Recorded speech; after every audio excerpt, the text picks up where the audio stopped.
அண்மை செய்தியாக பார்த்து வருகிறோம். கோவையில் அங்கன்வாடி ஊழியர்கள் 3வது நாளாக சாலை மறியலில் ஈடுபட்டதால் பரபரப்பு ஏற்பட்டு உள்ளது. அண்மை செய்தியாக பார்த்து வருகிறோம். கோவையில் அங்கன்வாடி ஊழியர்கள் 3வது நாளாக சாலை மறியலில் ஈடுபட்டதால் பரபரப்பு ஏற்பட்டு உள்ளது. பணி நிரந்தரம் என்கிற ஒற்றை கோரிக்கையை வலியுறுத்தி அங்கன்வாடி ஊழியர்கள் தொடர் போராட்டம் நடத்தி வருகின்றனர். அண்மை செய்தியாக பார்த்து வருகிறோம். இது குறித்தான கூடுதல் தகவலோடு இணைகிறார் எமது செய்தியாளர் ஞானசேகரன். வணக்கம் ஞானசேகரன், தகவல்களை பகிரலாம். வணக்கம் நிமிதா. பல்வேறு கோரிக்கைகளை வலியுறுத்தி 2வது நாளாக சாலை மறியலில் ஈடுபட்ட 500க்கும் மேற்பட்ட சத்துணவு அங்கன்வாடி ஊழியர்கள் கைது செய்யப்பட்டனர்.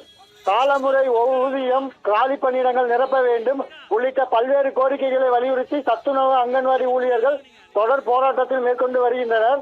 சத்துணவு அங்கன்வாடி பணியாளர்களுக்கு இளநிலை உதவியாளர் நிலை 16,500 ரூபாய், அலுவலக உதவியாளர் நிலை 15,700 ரூபாய் என்ற அடிப்படையில் காலமுறை ஊதியம் வழங்க வேண்டும்.